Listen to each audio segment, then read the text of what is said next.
Perjalanan dinas seorang Faisal yang notabene ayah dari satu orang anak telah membawa petaka besar dalam rumah tangganya. Baru sehari dia meninggalkan rumah anak tunggalnya. Tiba-tiba jatuh sakit. Mila sebagai istri dari Faisal meminta pada sang suami agar bisa kembali pulang demi kesembuhan putri mereka yang bernama Syifa. Namun bukan kedatangan sang suami yang dia dapatkan melainkan sebuah kabar yang begitu mengejutkan. Adelia Sujono, sepupu dari suami sendiri, telah mengabari Mila via WhatsApp agar tidak mengganggu Faisal lagi. Sebab Faisal yang diakui Adelia sebagai suaminya tersebut sedang sibuk bersama istri barunya, yang tak lain adalah dirinya sendiri. Mila marah tak menduga bahwa sepupu suaminya ternyata adalah istri kedua yang disembunyikan oleh Faisal. Mila pun langsung menghubungi kedua mertuanya, akan tetapi sang mertua malah berpihak kepada Faisal dan Adelia. Kesabaran Mila habis, perempuan tegar itu pun bertindak tanpa maaf. Mila langsung membakar ijazah dan seluruh pakaian milik suaminya. Dia memutuskan untuk menggugat cerai Faisal lalu melaporkan suaminya sebagai tindakan keji suami dan selingkuhannya itu ke kantor polisi. Apakah Mila akan mendapatkan kebahagiaan setelah bercerai dengan suaminya? Yuk simak baik-baik cerita novel ini dengan karya Meisya Jesman.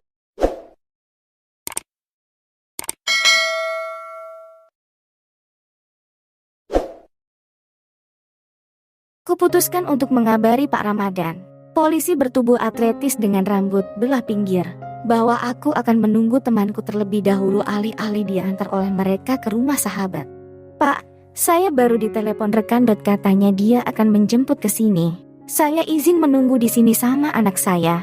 Tidak usah repot-repot diantar Bapak, kataku dengan sangat sopan. Pak Ramadan yang memiliki tinggi di atas rekannya, Pak Ari, mengangguk. Pria berkulit sawah dengan hidung mancung dan mata coklat tersebut tersenyum manis. Baik Bu, kalau begitu. Tapi, Bu pasti aman kan? Bersama teman tersebut, aku mengangguk ragu. Antara aku dan Mas Sofyan memang sudah jarang sekali bersua muka. Namun, hati kecilku lebih condong ikut Mas Sofyan. Entah ada apa sebenarnya dengan perasaanku.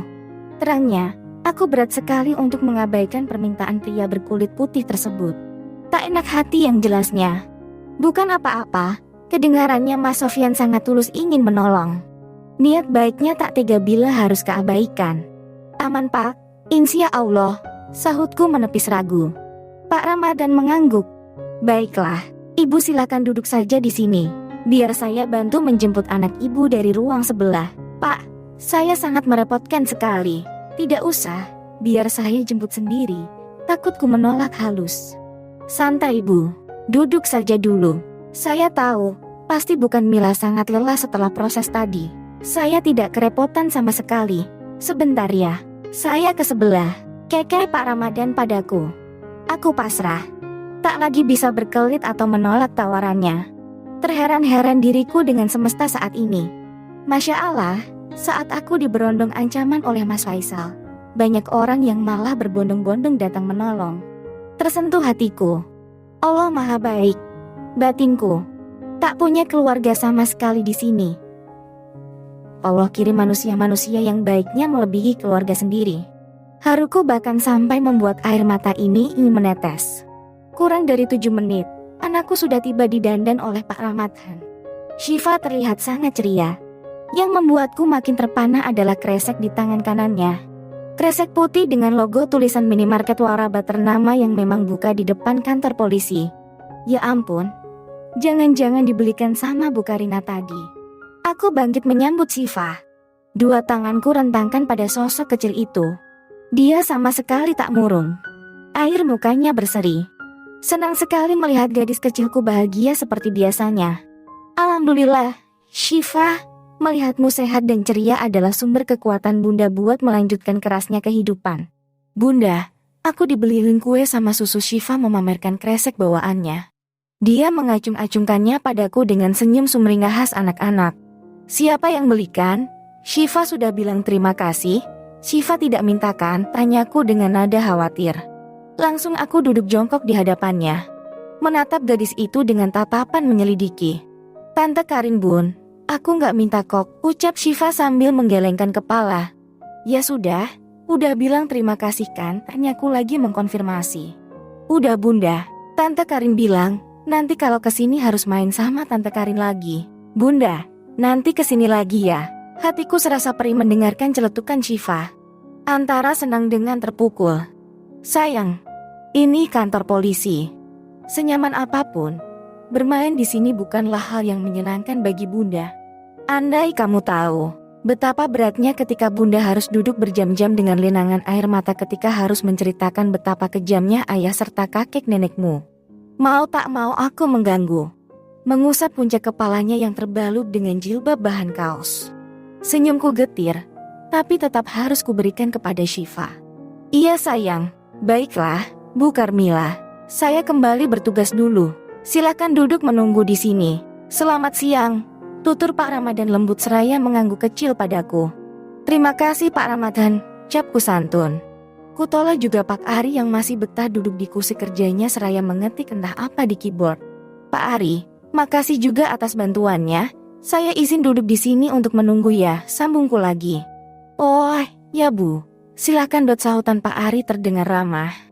Pria itu bahkan melongok dari layar monitornya. Aku tenang melihat para pria pengayom masyarakat yang sangat care sekaligus memanusiakan manusia ini. Mereka tak terlihat pamrih, membantu dengan proses yang tak berbelit sama sekali. Sambil menunggu, aku membiarkan Syifa asyik dengan plastik berisi makanan pemberian Bu Karina. Putri tunggalku ini mulai membukanya dan mengambil satu kotak susu rasa stroberi dari dalam sana. Syifa mandiri.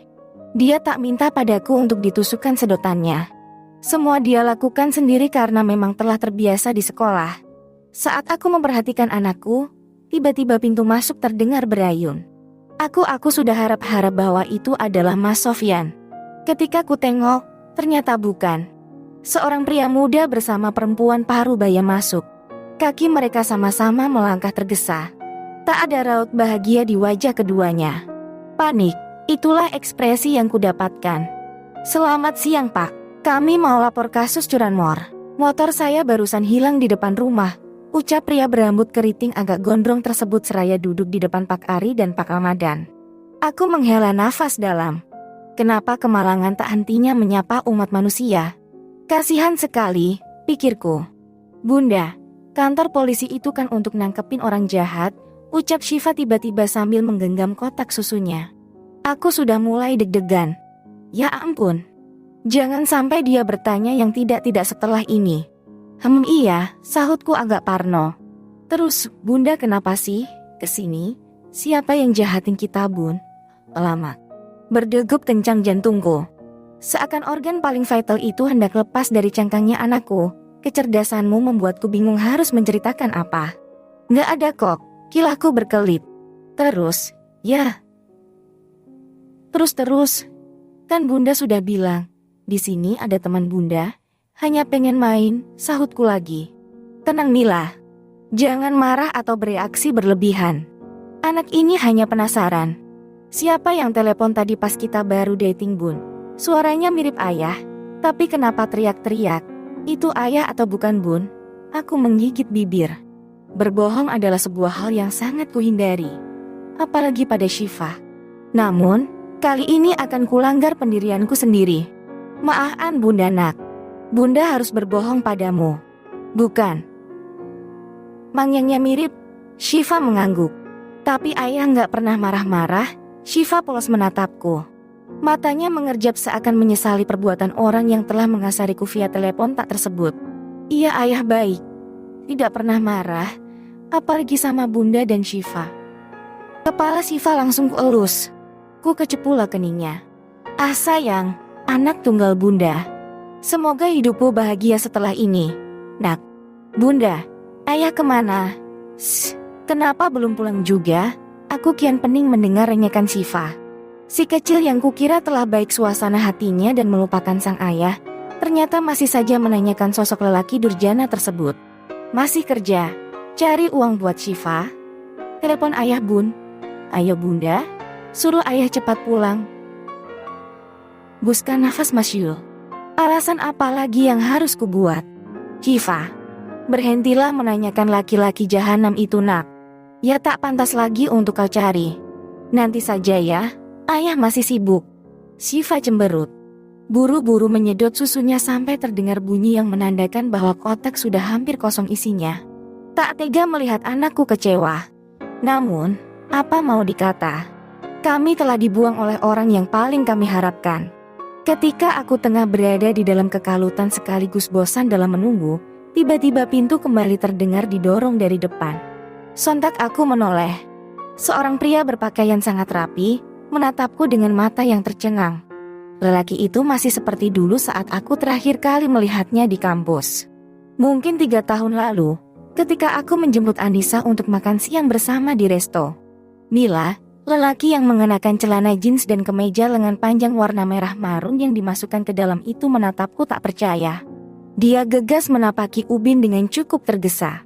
Sepatu mengkilapnya bahkan terdengar berderit karena pria itu setengah berlari. Kulihat di belakang sosok tersebut masuk 2 orang pria lain yang berpenampilan rapi lengkap dengan setelan jas. "Mas Sofyan," sahutku seraya bangkit. Pria itu semakin mendekat. Dia kini berhadapan denganku. Jarak kami hanya beberapa jengkal saja. Sangat dekat hingga aku bisa melihat jelas rautnya yang khawatir. Tampak-tampak di manik coklat milik pria berkulit putih dengan rambut yang dipotong menipis ke samping itu berkaca-kaca. "Mas Sofyan, mengapa kamu menunjukkan kesedihanmu?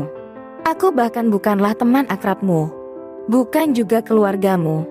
Munculnya dirimu kini membuatku bingung. Sepenting itukah aku untuk kau bantu? Seperti apa kronologinya, Mil?"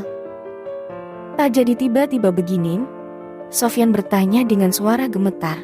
Lagi-lagi, sedikit pun tak pernah terbesit di benak bahwa kaprodi teknik sipil yang ketika aku masih berkuliah dan bekerja di kampus tak banyak bicara itu.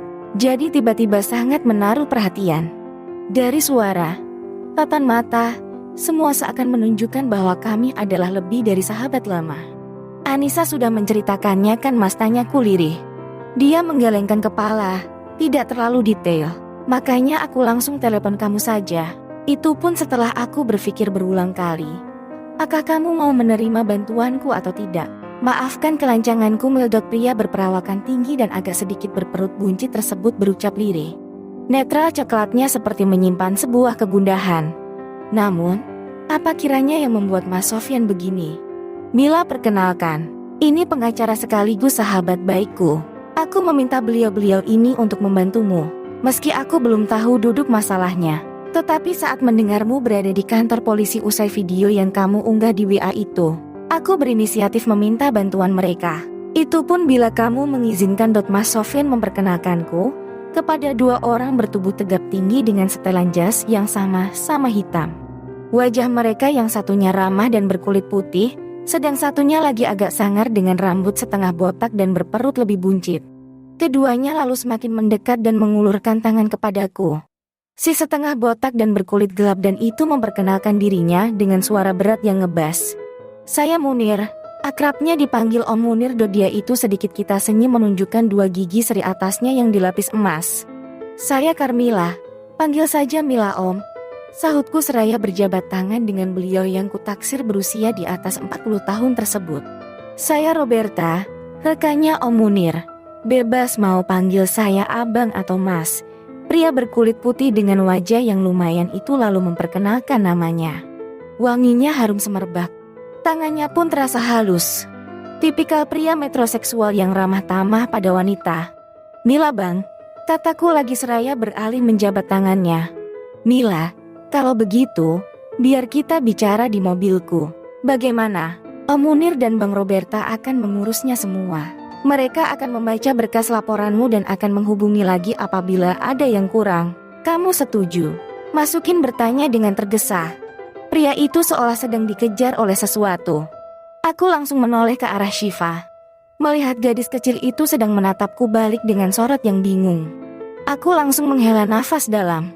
"Ya Allah Nak, maafkan Bunda sekali lagi. Di usiamu yang tak seharusnya ini, kamu malah terseret dalam arus masalah yang berbahaya. Maafkan Bunda Nak. Bunda janji, semoga Bunda bisa menyembuhkan luka hati maupun mentalmu setelah masalah ini berhasil kita lalui bersama." "Baiklah, Mas, aku pasrah. Semoga lelaki ini memberikan jalan kebaikan dalam masalahku." Begitulah doaku dalam hati.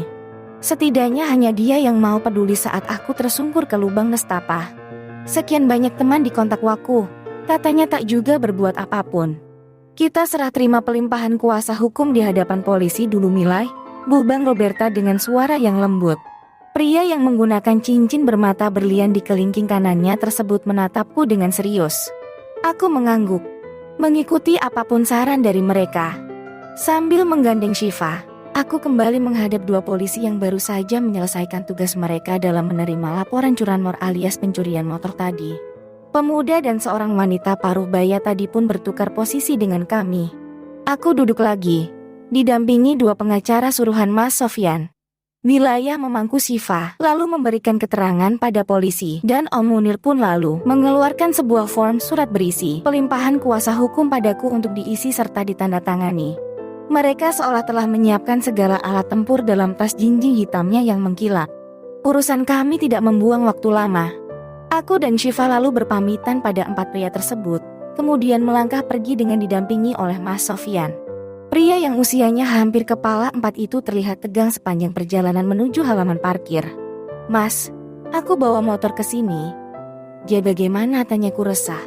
Tidak usah dipikirkan mana motornya, Sofyan bertanya balik. Aku pun langsung menoleh dan menunjukkan letaknya dengan jari. Di situ, di paling pinggir kanan. Motor Matic 150 cc warna hitam Dove. Nanti ada yang membawanya. Tenang saja, kata Mas Sofyan. Kami yang masih berjalan menuju parkiran roda 4 di depan dekat pintu masuk tersebut pun kembali dengan keheningan lagi. Syifa tak sama sekali bersuara. Dia bungkam. Terlihat menggenggam kreseknya yang masih berisi beberapa snack dengan erat. Entah apa yang tengah dipikirkan oleh anakku. Usianya memang masih 4 tahun. Tapi aku tahu betul seperti apa seorang Syifa Putri Hadinata. Dia adalah gadis kecil yang cerdas, mudah memahami situasi dan berpikir selayaknya anak SD yang sudah mengerti masalah orang tua. Aku hanya berharap agar mental anak ini tak hancur setelah dia menyadari bahwa bundanya sedang tidak baik-baik saja.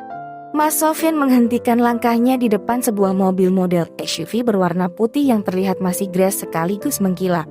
Mobil itu dia parkirkan sebelah paling ujung sebelah kanan.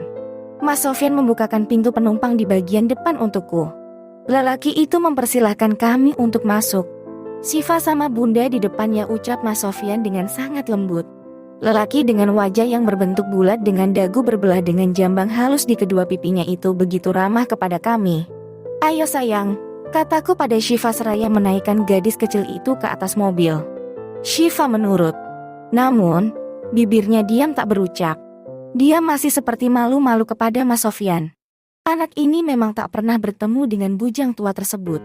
Aku pun duduk seraya memangku anakku. Mas Sofyan terlihat buru-buru masuk ke kabin, lalu duduk di kursi kemudinya.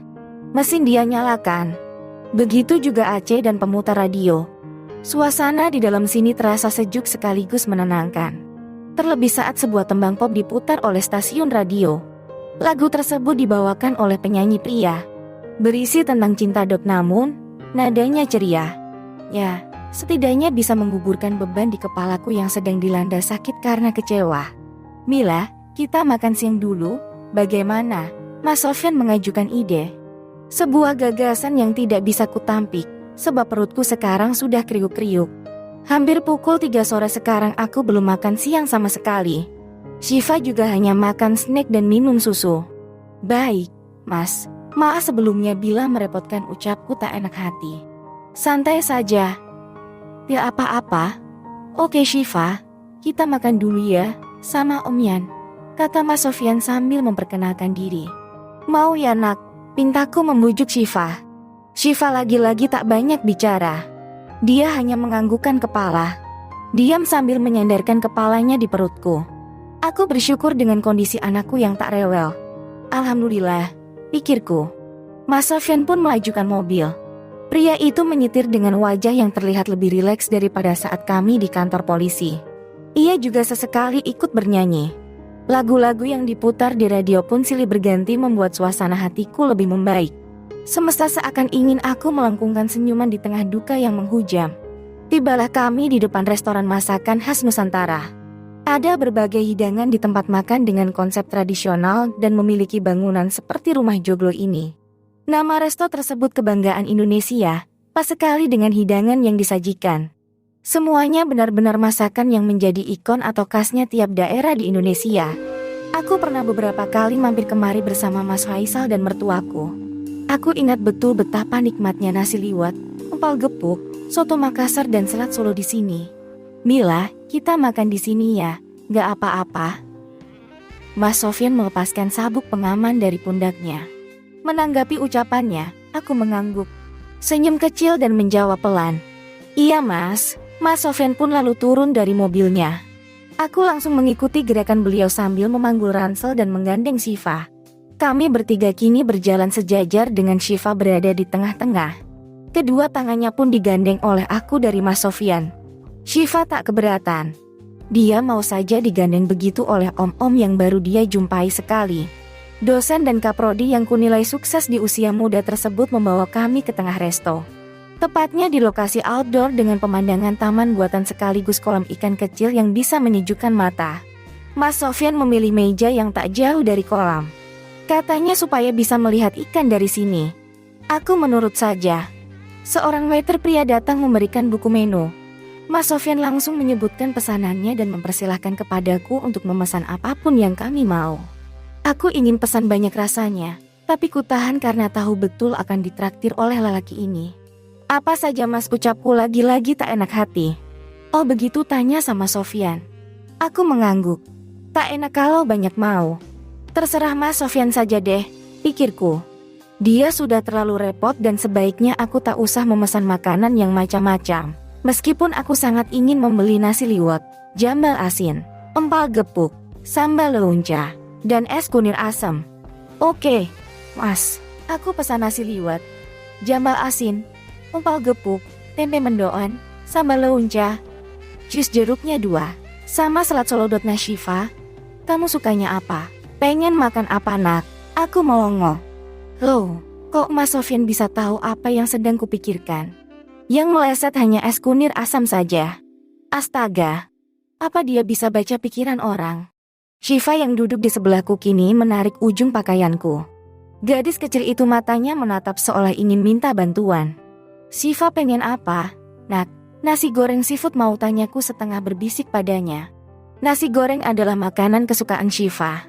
Mau, bisik Syifa lagi.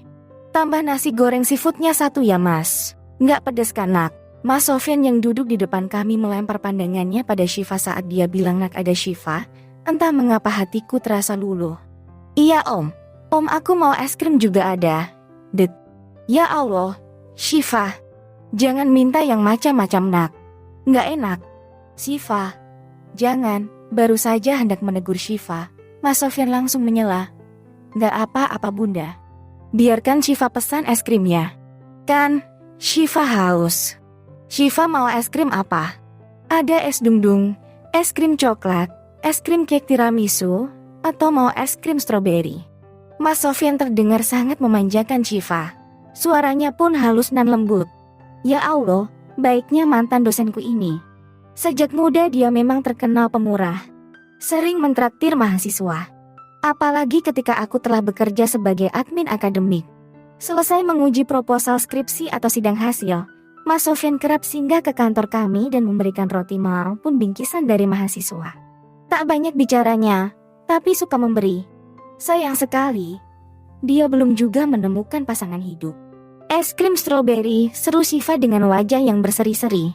Oke sayang, tambah es krim stroberinya 1 ya mas. Mas Sofyan berujar pada si waiter. Wajahnya entah mengapa kulit ikut berseri. Persis ekspresi Syifa. Waiter pun pergi dengan membawa catatan pesanan kami. Kini tinggal kami bertiga di meja. Dikelilingi juga ada beberapa pengunjung yang tengah asyik makan. Kebanyakan mereka adalah pasangan ataupun keluarga. Aku diam-diam jadi iri. Sedangkan aku dan Syifa malah terdampar bersama pria asing yang bukan siapa-siapa kami. Tenangkan pikiranmu ya Mil, kita makan dulu. Jangan dibahas dulu yang tadi, ucap Mas Sofyan sambil tersenyum. Aku mengangguk. Balas tersenyum padanya. Saat mata kami saling bersirobok, tiba-tiba Mas Sofyan mengalihkan pandangannya. Wajahnya terlihat bersemu merah perlahan. Aku kaget. Ada apa kiranya? Mengapa Mas Sofyan tampak grogi begitu? Mas omong-omong, mana calonnya? Kapan nikah? Aku menceletuk, mengalihkan pembicaraan demi mengusir kekikukan yang sempat terjadi setelah acara saling tatap tadi. Namun, tiba-tiba kusadari bahwa topik pembicaraan yang kubuat sama sekali klasik plus menyebalkan.